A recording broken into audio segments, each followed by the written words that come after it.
La SRG-SSR aura un nouveau directeur général dans exactement 38 jours.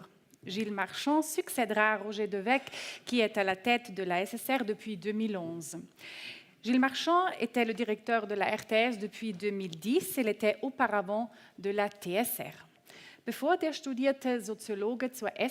Donc, avant que ce sociologue travaille à la SRG, donc il a travaillé dans les médias romans et nous sommes très heureux de pouvoir l'écouter et sommes impatients de voir ce qu'il a à nous dire. Une chaleureuse bienvenue.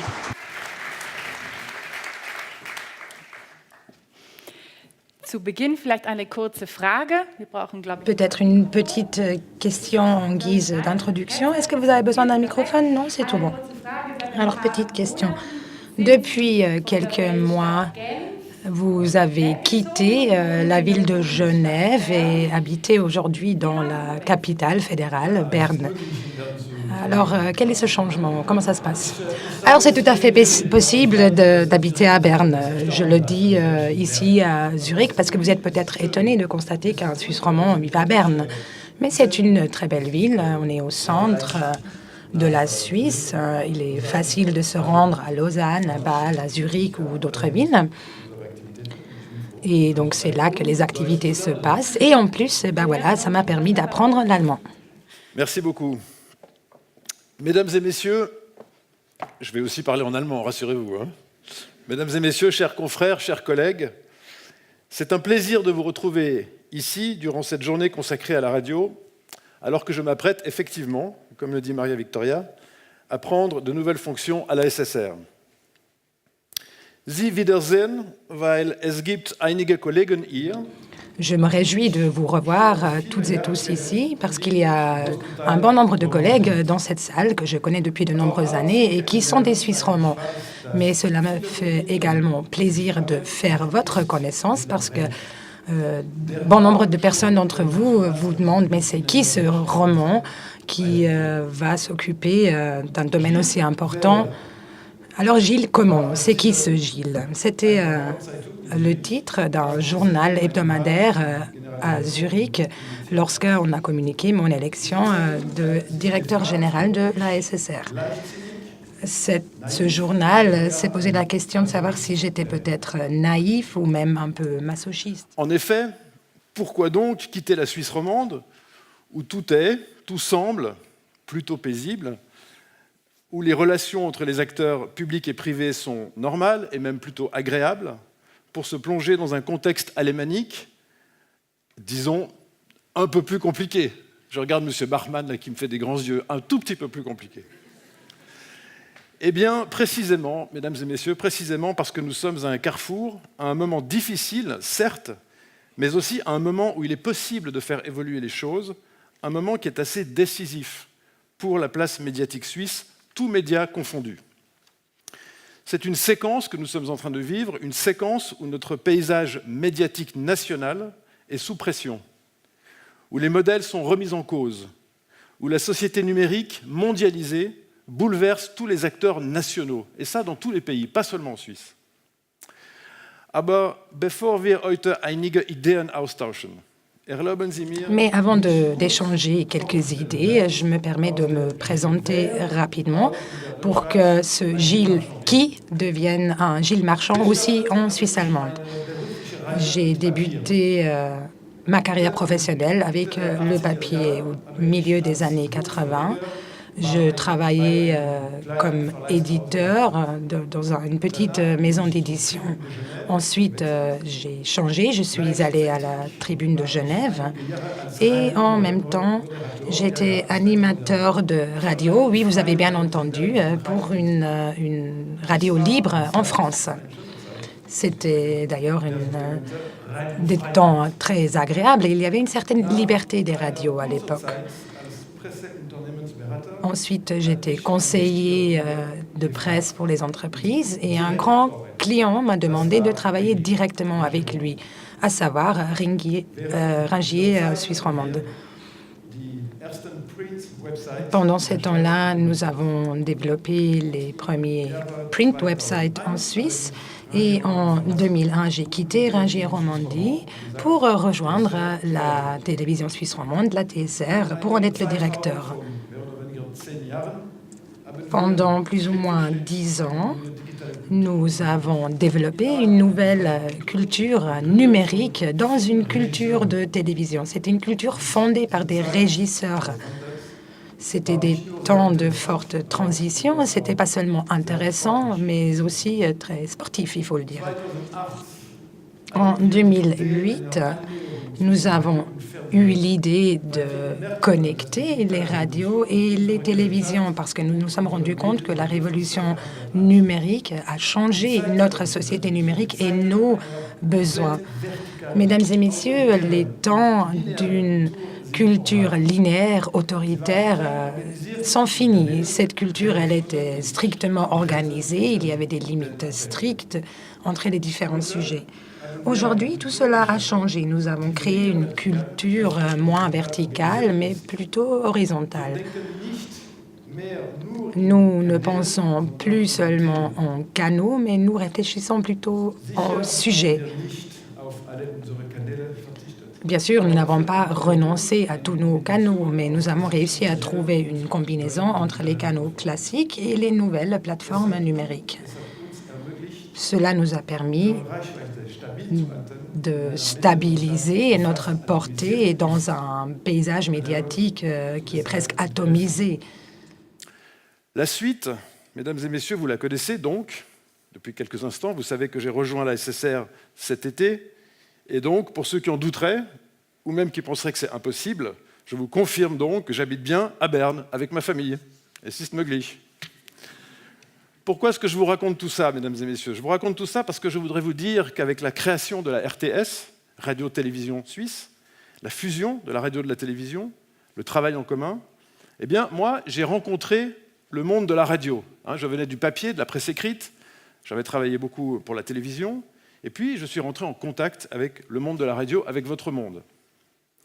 Un monde beaucoup plus feutré que celui de la télévision. Alors tout à l'heure, quand je suis arrivé, je suis tombé sur Marc Savary, je lui ai dit « Comment on dit feutré en allemand ?» Pour que tout le monde comprenne. Il m'a dit « C'est difficile de dire ça en allemand. » Alors je propose ici « heimelig ». Un monde où on est un peu plus entre nous, vous êtes un peu plus entre vous. Voilà. Les rédactions radio ressemblent d'ailleurs plus à celles de la presse écrite qu'à celles des magazines TV ou à celles du téléjournal. Un monde radio subtil, qui n'aime pas beaucoup se faire chahuter par les grosses cavaleries de la télévision. Un monde où l'imaginaire est omniprésent, ce que la télévision dévoile en quelques secondes, la radio décrit plus longuement. L'une, la télévision, peut être assez crue, assez spectaculaire, l'autre peut être assez intimiste et aussi, je dois vous le dire parfois, un peu bavarde. La radio, et oui, je l'assume, la radio est mobile, la radio est légère, elle accompagne nos modes de vie, on le sait tous, et c'est une chance inouïe. On pardonne à la radio quelques blancs ou quelques longueurs, on zappe la chaîne de télévision dans l'instant au moindre prétexte. La radio a donc, mesdames et messieurs, de bonnes cartes à jouer dans ce grand bouleversement. Mais pour autant, la radio aussi doit se réinventer. C'est d'ailleurs peut-être une des raisons pour lesquelles la radio se filme aujourd'hui et qu'elle réfléchit autant au podcast qu'à la diffusion linéaire. D'autant plus que nos territoires nationaux sont ouverts à tous les vents de la concurrence. La concurrence numérique, bien sûr, particulièrement IP, et les débordements FM des pays voisins. En Suisse romande, on en sait quelque chose. Le jeune public est nettement moins fidèle. Il déserte de plus en plus l'écoute classique, l'écoute linéaire, pour s'adonner aux joies du podcast. Les récents chiffres d'audience montrent cette érosion. Tout cela secoue nos chaînes suisses, publiques comme privées. Et du coup, de nouvelles tensions apparaissent entre les acteurs. Heureusement, il y a des occasions comme celle-ci pour échanger nos solutions, partager nos constats. Il y a aussi des collaborations multiples, parfois inédites, entre les acteurs publics et les acteurs privés qui sont possibles. Cette culture de la coopération, elle est ancienne en Suisse romande, elle est même historique en Suisse romande. Et moi, je l'encourage. Et je l'encourage dans une approche de partenariat où chacun y trouve de l'intérêt. Je crois que das öffentliche Radio braucht die Dynamik. Je pense que la radio publique a besoin de la dynamique des radios privées. C'est ainsi que nous pouvons nous améliorer et nous réinventer. Et j'aimerais d'ailleurs féliciter les radios privées pour la gestion de leur portée, entre autres avec le DAB+. En revanche, nous avons besoin des radios privées comme ceux de la SSR pour maintenir et défendre les intérêts de la branche. Je pense par exemple à notre position par rapport à la RTV. Les radios privées se reposent aussi un peu sur les chaînes publiques. Et à ce sujet, il m'importe de dire que l'évolution, le développement du DAB+, en Suisse peut compter sur mon entier soutien. Le DAB nous permettra de mieux gérer nos coûts. En ce sens, mesdames et messieurs, je souhaite une bascule DAB+, rapide, mais concertée, évidemment, avec la branche. Et c'est le sens de notre coopération dans le groupe DIGIMIC. Certains d'entre vous se demandent s'il ne faudrait pas que le service public bascule le premier, de manière anticipée, comme par exemple en Norvège. On peut en parler, pour autant, et c'est important, pour autant que la transition vers le DAB+, concerne tout le marché et que le délai entre la bascule des radios publiques et des radios privées soit vraiment bref. Et nous devons être très attentifs à la situation dans les pays voisins, je pense en particulier à la France, pour qui le DAB ne semble pas vraiment prioritaire. Toutes ces mutations, mesdames et messieurs, s'opèrent dans notre minuscule marché qui compte autant de comptes Facebook que de foyers. La situation économique est difficile, je le sais bien, et je mesure les pressions budgétaires qui touchent les petites radios. Alors permettez-moi au passage, et seulement au passage, de relever ici que le marché publicitaire de la radio est anormalement bas en Suisse. Je pense que le fait que la SSR n'y soit pas active n'est certainement pas étranger à cette anomalie. Je vous rassure tout de suite, nous n'avons pas d'intention dans ce domaine. Je vois que M. Barman est en train de tomber dans les pommes. Non, non, nous n'avons pas d'intention dans ce domaine. Mais quand même, j'aimerais simplement ici rappeler que les situations françaises et belges montrent que la publicité radio se développe très bien pour les privés, tout en permettant à Radio France et à la RTBF, de manière limitée, de contribuer à dynamiser le média. Alors je sais bien qu'il y a plein de choses à régler avant et que toutes ces choses-là sont des musiques d'avenir, mais quand même, il faut se demander que peut-on faire pour dynamiser la branche, toute la branche. Et là, je pense qu'on a quand même quelques possibilités de discussion à ce sujet. In diesem schwierigen Kontext denken einige... Dans ce contexte quelque peu difficile, certaines ou certains peuvent penser que le succès ou la survie des uns requiert la disparition des autres. Pour être plus clair, un acteur public plus faible pourrait renforcer les acteurs privés. Je comprends ces pensées de quelques collègues. Ce serait un mécanisme très confortable d'ailleurs, mais je peux vous dire clairement que je ne partage pas cet avis. Évidemment. Ich glaube wirklich, dass ein Brudermord für alle Akteure destruktiv wäre. Je pense vraiment que ce serait destructif pour tous les acteurs si on commence à se disputer concernant les petites miettes. Les grands acteurs internationaux vont se partager le gâteau. Et cela concerne particulièrement le domaine audiovisuel, mais aussi et surtout la radio. J'aimerais maintenant encore vous parler de l'initiative No Billag. Cette votation peut décider de la survie ou du décès de la SSR. Les effets secondaires pour toute la branche ne doivent pas être sous-estimés. Les professionnels savent très bien ce que cela signifierait pour l'ensemble de la branche. Une destruction massive de nos valeurs de la branche. Tous les canaux radio de la SSR devront être éteints, des difficultés financières pour toutes les stations et des milliers d'employés perdront leur emploi. Peut-être certaines ou certains d'entre vous ont pensé pour un petit moment que c'était une bonne idée de supprimer la BILAG, mais un tel scénario, je ne pense pas qu'il pourrait être bon pour notre branche ou pour notre pays. Nous devons donc nous engager ensemble contre cette initiative. C'est une de mes premières priorités.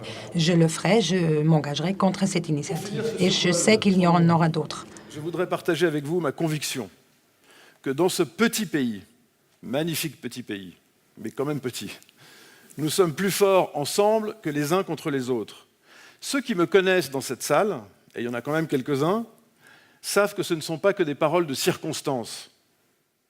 Nous pouvons bien sûr explorer ensemble les potentiels de la distribution numérique. On l'a déjà vu ce matin et hier. Nous pouvons partager les expériences de la radio visuelle. Nous pouvons partager certains contenus, collaborer à la numérisation des archives, partager des tâches d'information dans les situations de crise. Nous pouvons enfin tenir compte, et nous devons tenir compte, de nos intérêts respectifs. Je prends ici en exemple la forte diminution des parts de la SSR dans la société SMC. Tout cela doit permettre aux radios privées d'augmenter leur part et leur rôle dans ce développement. Les discussions sont en cours, vous le savez, ce n'est pas fini, il y a encore des choses à régler, mais j'aimerais simplement ici vous dire que nous jouerons et que nous jouons dans ce processus un rôle constructif. Même approche, et Tania l'a très bien expliqué, même approche avec le système de recherche pour la radio, qui change donc très prochainement.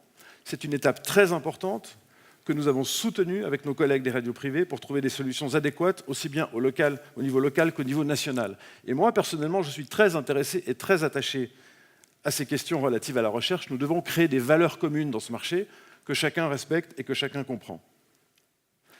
J'arrive donc au terme de cette intervention. Je sais bien, chers amis, qu'il y a quelques sujets qui restent un peu sensibles, évidemment. On peut parler du sponsoring radio de la SSR, on peut parler des journaux régionaux alémaniques ou encore de la palette de nos chaînes. Il y a encore matière à discussion, tant mieux. Mais je suis sûr aussi, je suis sûr, vraiment sûr, qu'il y a plus de sujets qui nous rapprochent que de sujets qui nous éloignent. Je vous confirme donc mon ouverture à un dialogue professionnel, pragmatique, et je me réjouis de vous retrouver à Berne dès le mois d'octobre. Merci beaucoup.